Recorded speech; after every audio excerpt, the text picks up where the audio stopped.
வணக்கம் நண்பர்களே, அனைத்தும் இறைவன் சேனலுக்கு உங்களை அன்புடன் வரவேற்கிறேன். இன்றைக்கி நம்ம பார்க்க போகிறது வளர்ப்பிறை அஷ்டமி, தேய்பிறை அஷ்டமி. அந்த அஷ்டமி நாளில் பைரவரை எப்படி வழிபட வேண்டும் அதை பற்றி தான் பார்க்க போகிறோம். வாங்க பார்க்கலாம். சிவனின் 64 ரூபங்களில் ஒன்று பைரவர். சிவன் கோவில்களில் முதல் பூஜை விநாயகருக்கும் கடைசி பூஜை பைரவருக்கும் நடத்தப்படுவது வழக்கம்.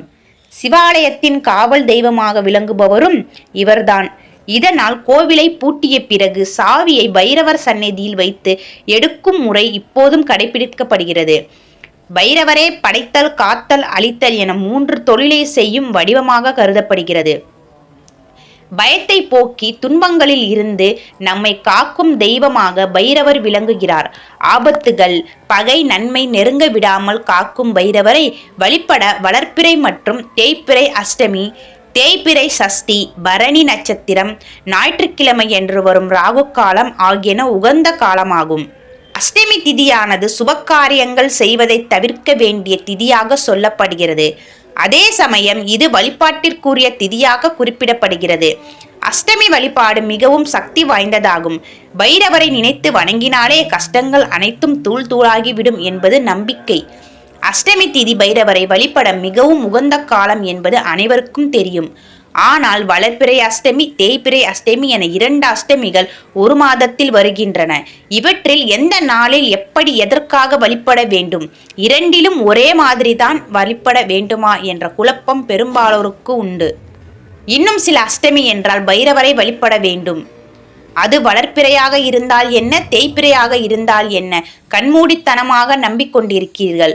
ஆனால் இது தவறு. அஷ்டமியில் ஒரே பைரவரை வழிபட்டாலும் வளர்ப்பிறை அஷ்டமி, தேய்பிறை அஷ்டமி என இரண்டும் வேறு வேறு பலனை தரக்கூடியது. எந்த தெய்வத்தை வழிபடுவதாக இருந்தாலும் கஷ்டங்கள் தீர வேண்டும் என பிரார்த்தனை வைத்து வழிபாடு அல்லது விரதம் இருப்பவர்கள் தேய்பிறை திதியில் துவங்கி வளர்ப்பிறை திதியில் முடிக்க வேண்டும். கஷ்டங்கள் தீர வேண்டும் என வழிபாடு செய்பவர்கள் தேய்பிறையிலும், வேண்டிய வரங்களை பெற வேண்டும் என நினைப்பவர்கள் வளர்ப்பிறையிலும் வழிபாடு செய்ய வேண்டும். வளர்ப்பிறை, தேய்பிறை அஷ்டமி பலன்கள். வளர்ப்பிறை அஷ்டமியில் பைரவரிடம் நமக்கு தேவையானதை கொடுத்து அருள் செய்ய வேண்டும் என பிரார்த்தனை செய்ய வேண்டும். இதனால் நமக்கு தேவையானவைகள் வளர்ந்து கொண்டே போகும். வளர்ப்பிறை அஷ்டமி என்று நமது துன்பங்களை தீர்க்குமாறு வழிபடக்கூடாது. தேய்பிறை அஷ்டமியில் துன்பங்களை தீர வழிபட்டால் மட்டுமே நமது கர்ம வினைகள் தேர்ந்து துன்பங்கள் நீங்கி நலம் பெருகும். வளர்ப்பிறை அஷ்டமி வழிபாட்டை செய்யும் போது ராகு காலத்தில் தான் செய்ய வேண்டும் என்பது கிடையாது. அன்றைய நாளில் நமக்கு வசதியான நேரத்தில் வழிபாட்டை மேற்கொள்ளலாம். ஆனால் வளர்ப்பிறை அஷ்டமி திதியில் வழிபடுபவர்கள் தேய்பிறை அஷ்டமி திதியில் வழிபாடு செய்யக்கூடாது.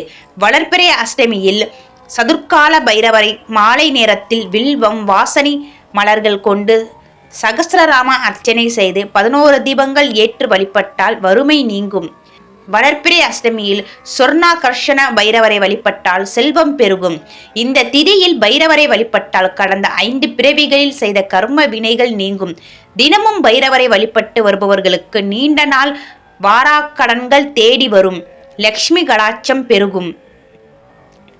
தேய்பிறை அஷ்டமி வழிபாடு. கஷ்டங்கள், துன்பங்கள் தீர வேண்டும் என பைரவரை வழிபாடு செய்பவர்கள் தேய்பிறை அஷ்டமி நாளில் ராகு காலத்தில் வழிபட வேண்டும்.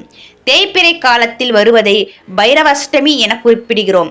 தேய்பிறை அஷ்டமியில் உச்சி வேளையில் பைரவருக்கு சிவப்பு வஸ்திரம் சாத்தி நெய் தீபம் ஏற்றி சிவப்பு மலர்களால் அர்ச்சனை செய்து பைரவரை வழிபட்டால் கிரக தோஷங்கள், கடன் தொல்லை ஆகியவை நீங்கும். தேய்பிறை அஷ்டமி திதியில் கால பைரவரை மனதால் நினைத்து வணங்கினால் நோய்கள் தீரும், துன்பங்கள் விலகும்.